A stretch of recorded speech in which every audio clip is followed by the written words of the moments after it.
আসসালামু আলাইকুম আরহামতুল্লাহি আবরাকাতুহু। প্রিয় ফ্যান ফলোয়ারবৃন্দ, সকলেই সাবধান থাকুন, সকলেই সাবধানে থাকুন। বিশেষ করে বাংলাদেশ নিয়ে চক্রান্ত হচ্ছে। আজকে বাইতুল মোকাররম মসজিদে একটি দুর্ধর্ষ এবং একটি মারাত্মক ঘটনা ঘটে গেছে। এই ঘটনা থেকে বোঝা যাচ্ছে বাংলাদেশে মোসাদ বা ইসরায়েলের গোয়েন্দা সংস্থা এবং ভারতের গোয়েন্দা সংস্থা কাজ করছে। আপনারা ইতিমধ্যে জেনেছেন। এই ভিডিওর মাধ্যমে আমি একটু ভিডিওটি দেখাইতে চাই আপনাদের। দেখেন সেই ভিডিও। এই ভিডিওর মাধ্যমে আপনারা দেখবেন যে যেখানে ট্যাটু আঁকা, দেখেন যে ট্যাটু বাইতুল মোকাররম মসজিদে ট্যাটু সহ এই যে খ্রিস্টানের যে চিহ্ন,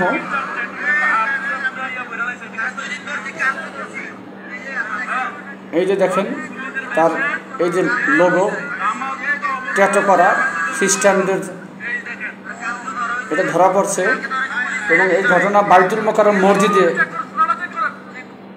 মসজিদে এই ঘটনা ঘটছে। সুতরাং এটা থেকে আমরা খুবই উদ্বিগ্ন আছি। বিশেষ করে আমরা যারা রয়েছি, আমরা কিন্তু বুঝতে পারতেছি না কী ধরনের ইসরায়েলির সংস্থা যেটা মোসাদ এবং ভারতের বাংলাদেশ নিয়ে কাজ করতেছে।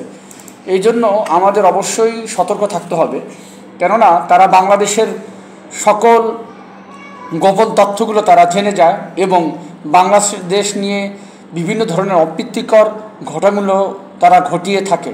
তো সুতরাং আমাদেরকে অবশ্যই সতর্ক থাকতে হবে। দেখেন, বাইতুল মোকাররম একটা জাতীয় মসজিদ, যেই মসজিদে যে সুন্দর লেবাস, দাড়ি, টুপি, জুব্বা এরকম পরে সেই ট্যাটুওয়ালা ভিতরের লোক, যে কিনা মোসাদের সদস্য হিসেবে আপাতত সন্দেহ করা হচ্ছে তাকে। এবং এরকম অনেক লোকই পাওয়া যায় যারা এরকম বাংলাদেশের বিভিন্ন জায়গায় পাগলের ভেসে থাকে, যা ইতিপূর্বে আমরা বিভিন্নভাবে বিভিন্ন খবর এবং বিভিন্ন মিডিয়া এবং বিভিন্ন পত্রিকার মাধ্যমে দেখেছি যে পাগল, কিন্তু আসলে সে পাগল না। তার সাথে কি আছে? তার সাথে দেখা যায় অকিটকি থাকে, অথবা তার সাথে দেখা যায় বিভিন্ন ডিভাইস থাকে, যে সমস্ত ডিভাইস দিয়ে সে বাংলাদেশের গোপন তথ্যগুলো ইন্ডিয়াতে অথবা তার নির্দিষ্ট যেই জায়গায় সেখানে তারা কিন্তু ট্রান্সফার করে। এতে করে বাংলাদেশ কিন্তু খুব মারাত্মক ধরনের সমস্যার সম্মুখীন হতে পারে। বিশেষ করে আমরা ইতিপূর্বে এই যে কিছুদিন আগেই আমরা ইসরায়েল এবং ইসের ভিতর যে যুদ্ধ দেখলাম, ইরানের ভিতর যে যুদ্ধ, সেখানে বড় বড় অফিসারগুলো যারা বড় বড় বিজ্ঞানী বা সায়েন্টিস্ট, তাদের কিন্তু মেরে ফেলেছে ওই দেশের ভিতরে থেকেই, ইরানের ভিতর থেকেই তারা কিন্তু তাদেরকে হত্যা করেছে এই মোসাদের সদস্যগুলো। সুতরাং এইরকম বাংলাদেশ নিয়েও এরকম চক্রান্ত হচ্ছে। ইতিপূর্বেই অনেক চক্রান্ত করছে ভারতের ভারত আমাদের চিরশত্রু, এটা অবশ্যই আমাদের মানতে হবে। যতদিন পর্যন্ত আমরা মানতে না পারবো ততদিন পর্যন্ত সত্যিকারে আমরা দেশপ্রেমিক হতে পারবো না। এটা আমার কথা না, এটা মাওলানা ভাসানীর কথা, যে ভারত আমাদের চিরশত্রু।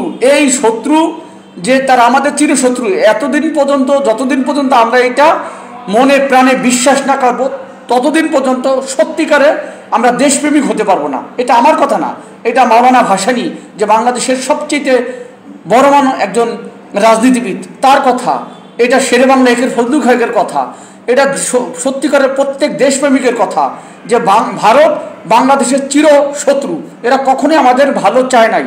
দেখেন, এই যে যুদ্ধে তারা আমাদের হেল্প করার নাম দিয়ে বাংলাদেশের কোটি কোটি টাকার সম্পদ তারা ছিনিয়ে নিয়ে গেছে। আমাদের বাংলাদেশের বড় বড় জ্ঞানী ব্যক্তিদের তারা হত্যা করেছে যুদ্ধের শেষ মুহূর্তে। বিমান দিয়ে আমাদের যুদ্ধ জাহাজকে তারা ধ্বংস করে দিয়েছে।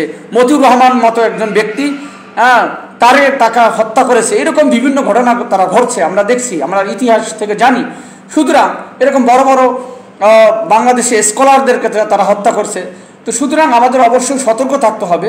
এইরকম ভারতের এবং ইসরায়েলের এরকম বিভিন্ন সংগঠন তারা কিন্তু কাজ করতেছে বাংলাদেশ নিয়ে এরকম আজকে যে বাইতুল মোকাররমে যে ঘটনা ঘটেছে এইরকম ঘটনা আসলে অহরহ ঘটতেছে, আমরা কিন্তু টের পাই না। আমাদের বিভিন্ন গোয়েন্দা সংস্থা তাদেরকে ধরতে পারে না, কারণ তারা দুরন্ত, তারা অত্যাধিক চতুর ব্যক্তি। সুতরাং সেই বিষয়ে আমাদেরকে অবশ্যই সতর্ক হতে হবে, এবং যদি সত্যিকারে আমরা বাংলাদেশকে ভালোবাসি, দেশকে ভালোবাসি, দেশের জন্য কাজ করি, তাহলে অবশ্যই আমাদেরকে সতর্ক থাকতে হবে এবং তাদের কাছ থেকে আমাদের দেশকে বাঁচানোর জন্য সর্বাত্মক চেষ্টা করতে হবে। আপনাদের কাছে যদি এইরকম কোনো তথ্য বা এইরকম কিছু আপনারা মনে হয়, তাহলে অবশ্যই দ্রুত আমাদের আইন শৃঙ্খলা রক্ষাকারী বাহিনীদের কাছে তাদেরকে সোপর্দ করে দিবেন, তাদেরকে জানাবেন 999 বা 999 যেটা, সেটায় ফোন দিয়ে তাদের তথ্য দিবেন।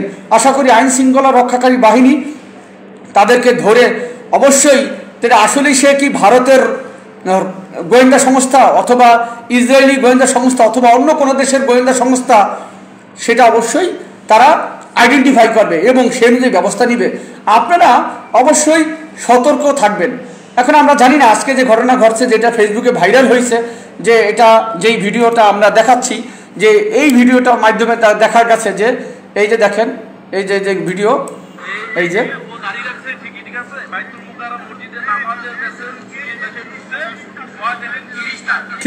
খ্রিস্টান ব্যক্তি, সে দাড়ি টুপি রেখে নামাজ পড়তেছে। এই যে দেখেন, এই যে ট্যাটু লাগানো, এই যে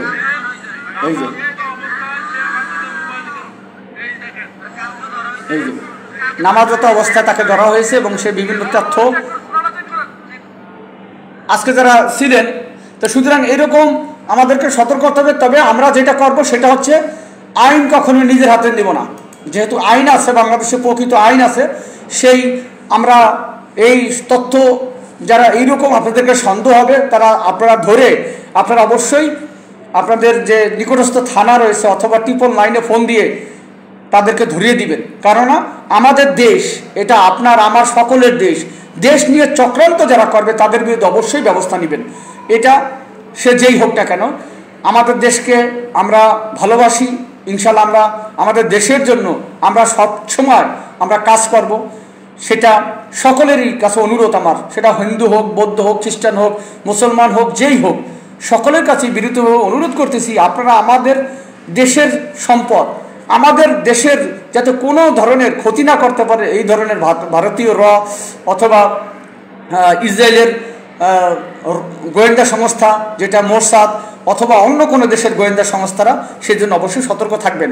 সকলেই সজাগ থাকুন, দেশ নিয়ে কোনো ধরনের চক্রান্ত কেউ যাতে না করতে পারে তার জন্য সকলেই সতর্ক থাকুন। এটাই আমার পক্ষ থেকে মেসেজ, আমার জরুরি বার্তা।